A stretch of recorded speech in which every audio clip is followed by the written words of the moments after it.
दोस्तों, आप सभी को मेरा प्यार भरा नमस्कार। मेरे चैनल इन्वेस्टमेंट में आप सभी का स्वागत है। ये चैनल का नाम इन्वेस्टमैन है, नहीं कि इन्वेस्टमेंट है। लास्ट में है MAN, इन्वेस्टमैन, MAN। देखिए, इस वीडियो में मैं आपको काफ़ी सारे ऐसे प्रोडक्ट बताऊंगा जहां पर हम लोग डिफरेंट जगह पर इन्वेस्टमेंट कर सकते हैं। यानी कि आपके पास में यदि पैसे हैं और वो अगर सेविंग अकाउंट पड़े हैं तो वहाँ से अपन को इतना बेनिफिट नहीं मिलेगा कि जहाँ पर हम लोग उसको अलग जगह पर इन्वेस्टमेंट करके निकाल सकते हैं उसका, और हमारे कैपिटल का भी जो अच्छा ग्रोथ वहाँ पर हमको मिलेगा।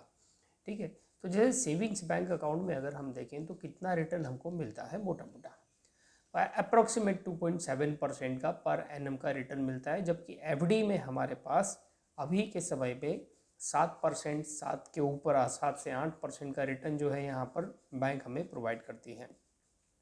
और दूसरे भी लॉन्ग टर्म ऐसा इन्वेस्टमेंट है जहाँ पर हम लोग इन्वेस्टमेंट करके पैसा कमा सकते हैं। ठीक है, तो आपके पैसे को कभी भी आप सेविंग्स बैंक अकाउंट में ना रखें, उसकी जगह पर आप अपना पैसा डिफरेंट जगह पर इन्वेस्टमेंट करें। बट उन सभी में आपको रिस्क फैक्टर को खास ध्यान में रखना है। अब रिस्क फैक्टर कैसे हम ध्यान में रखेंगे, तो यहाँ पर मैं आपको एक चार्ट बताना चाहूँगा, एक पिरामिड।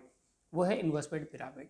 देखिए किस तरह का ये इन्वेस्टमेंट पिरामिड आपको मिलता है कि जब हम लोग इन्वेस्टमेंट करते हैं तो पिरामिड का बेस जो होता है वो थोड़ा सा बड़ा होता है, बिर्थ उसकी ज़्यादा होती है।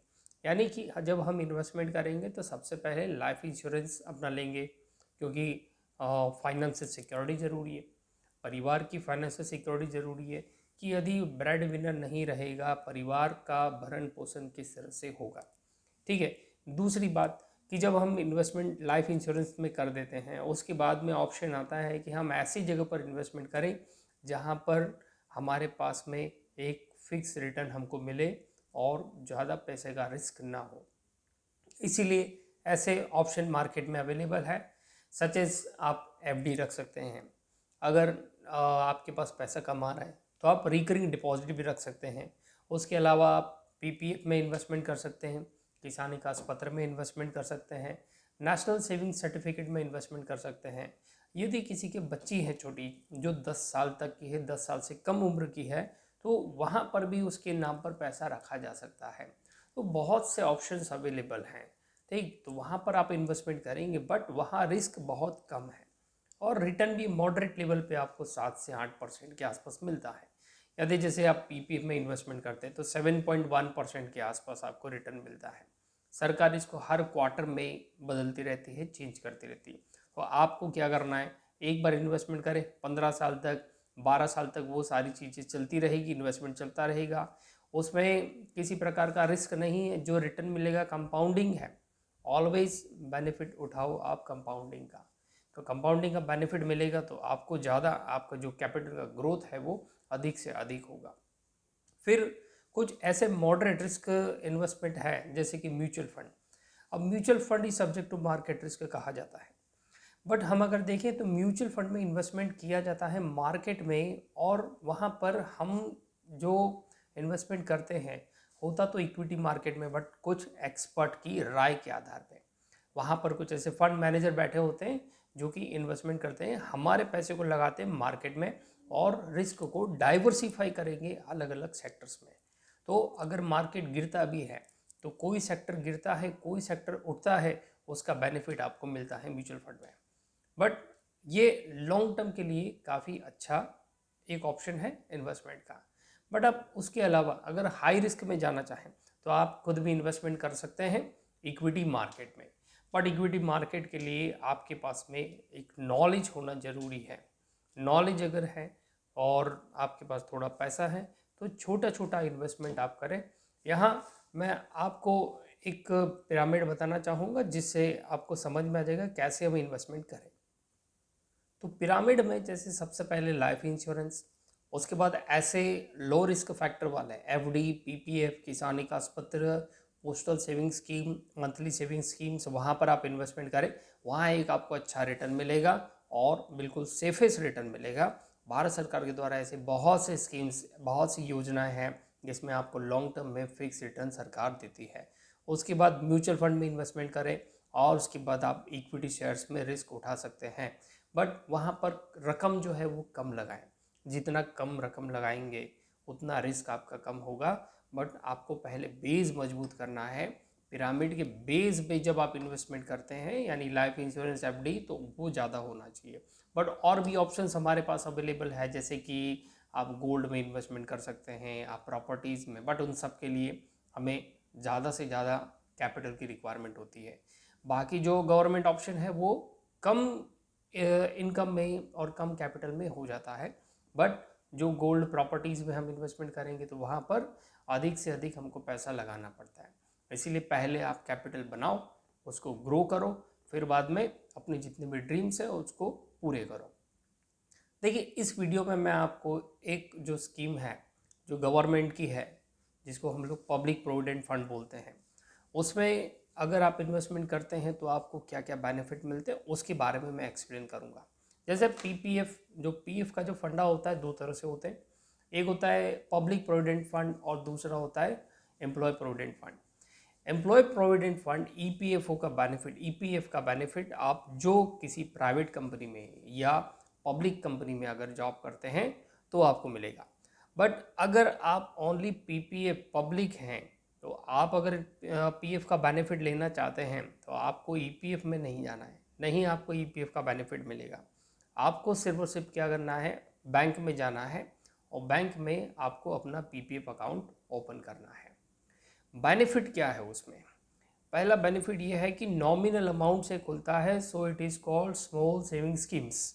क्या कहेंगे इसको? स्मॉल सेविंग स्कीम इसको कहते हैं, जिसमें मात्र 500 रुपये से ये अकाउंट ओपन होता है। एक साल में मिनिमम 500 रुपये आपको डालना है और अधिक से अधिक 1.5 लाख रुपए आप इसमें इन्वेस्ट कर सकते हो।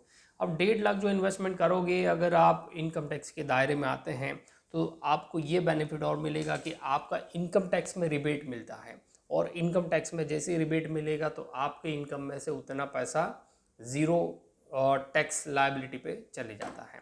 ठीक, तो 500 रुपये आपको मिनिमम, मैक्सिमम 1,50,000 रुपये 15 साल तक इन्वेस्टमेंट करना है। 15 साल तक ओनली इनकमिंग फ्री, यानी आपको पैसा सिर्फ इन्वेस्टमेंट करना है। अब इन्वेस्टमेंट करने के बाद में निकालेंगे कब? 6 साल के बाद आप पार्शियल विड्रॉ कर सकते हो।